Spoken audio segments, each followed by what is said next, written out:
You're listening to Psych with Mike. And remember, the book, Psych with Mike and Brett, A User's Guide to Being Human, has a ton more information in it that is corollary to the things that we talk about here on Psych with Mike. So pick up a copy and leave us a review on Amazon. That is super helpful. Subscribe to Psych with Mike on YouTube and on Apple Podcasts, and leave us a review on Apple if you would like, and that really helps out the show. And now, here's Psych with Mike. Hi, welcome into the Psych with Mike library. This week we are going to conclude our series on emotional regulation. So last week we talked about what an emotion is, why that's important, and a little bit about Erikson and his psychosocial developmental stage, or at least the first stage of that theory.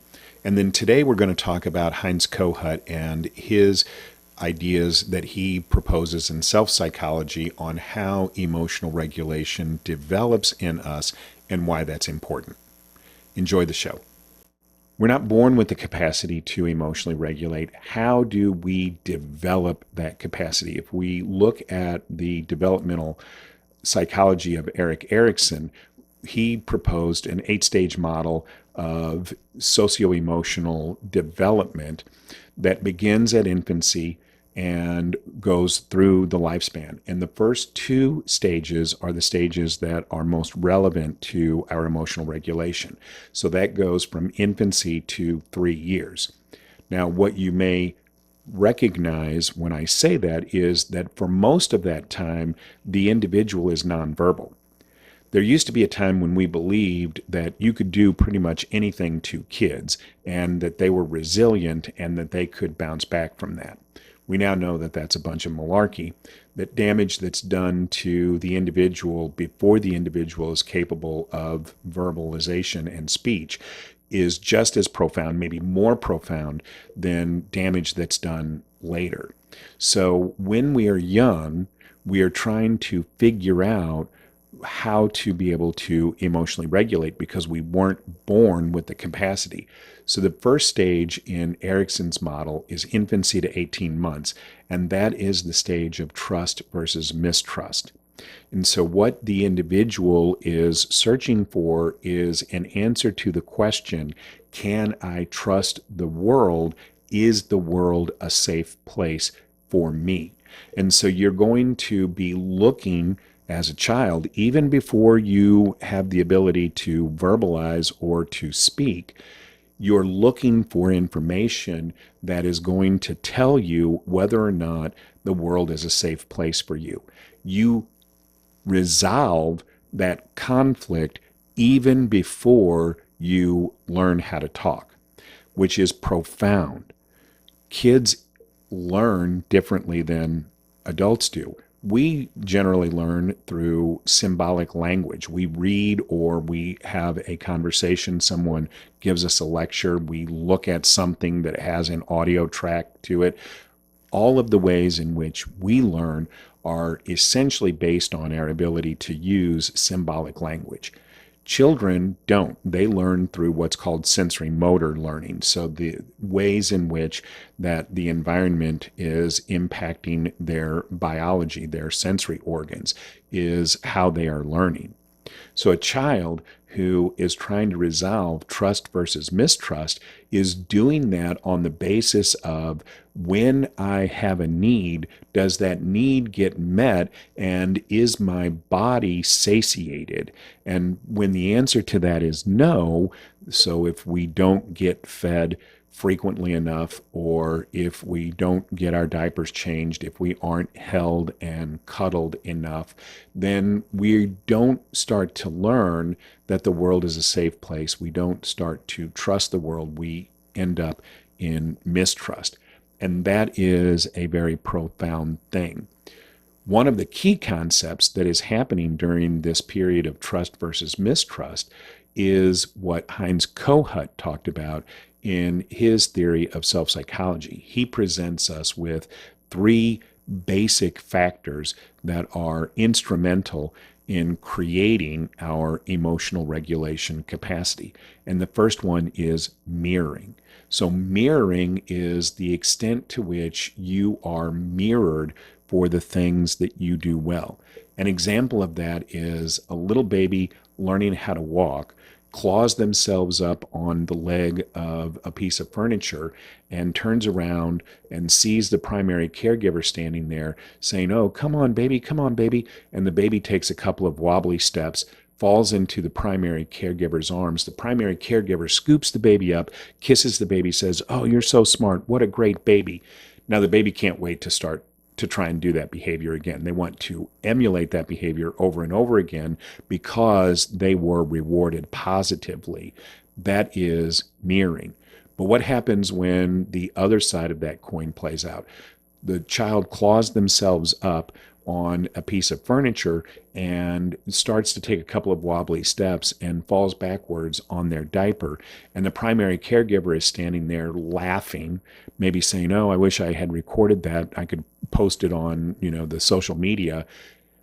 Now the child feels insecure. That feels unsafe.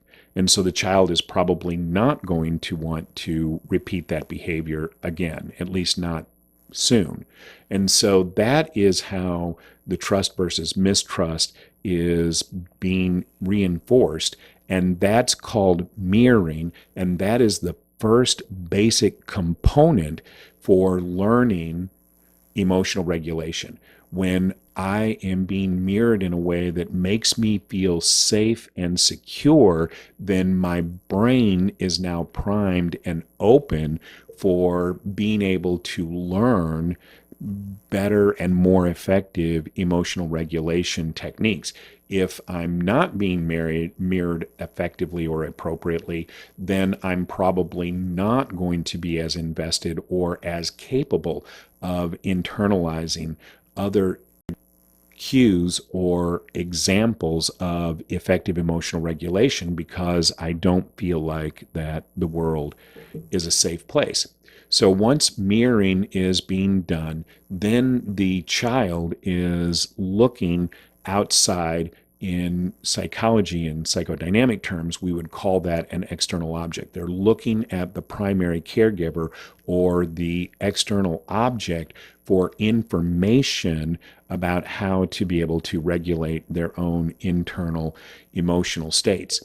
So if the infant is looking at the primary caregiver is holding the infant maybe in a rocking chair, and a car backfires outside, and the primary caregiver holds the baby and says, "Oh, that's okay, baby. That's just a car backfiring outside," and kisses the baby. The baby feels secure and therefore has learned that in that startle response, it's okay to not feel out of congruence, to not feel hyped up or overstimulated. It's okay to let that feeling go.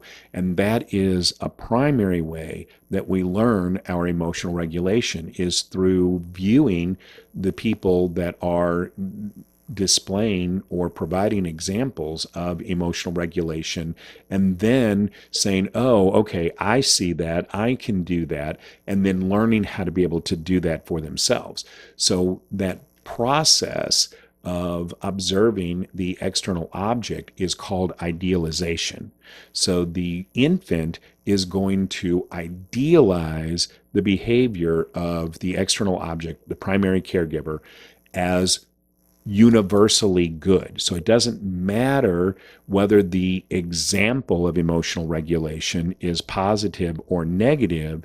The infant is going to idealize that as good because to the infant, the primary caregiver is essentially a godlike figure that is being an example of emotional regulation, and the infant is going to begin to mimic the emotional regulation that is being displayed, whether that is positive and effective or not. So if I'm an angry person and whenever things happen, I start to curse and start to, find something to throw or to hit, then that is the model that is being modeled for the child, that is being mirrored to them, and they're going to idealize that, whether that is good and effective behavior or not.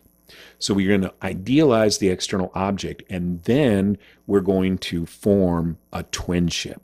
So in other psychological circles, you might hear that as a merger or an introjection, but we're going to take the information that we see being displayed by the primary caregiver, and we're going to make that our own. We're going to internalize that behavior, form a twinship with it, and then that behavior is going to become ours. I hope that that is informative to people. If you have any questions or comments, please send those to me. I would love to hear back from people on the kinds of shows that maybe they would like to see or topics they would like me to cover. Don't forget, we have a book out. The book is called Psych with Mike and Brett, A User's Guide to Being Human. Please, please, please pick up a copy of that. Leave us a review on Amazon. That is so, so helpful, and we really appreciate it. Subscribe to the show. If you are watching us on YouTube, please hit the subscribe button. If you're not, find us on YouTube and hit that subscribe button, and that is super beneficial. As always, the music that appears in Psych with Mike is written and performed by Mr. Benjamin DeClue. And if it's Friday, it's Psych with Mike.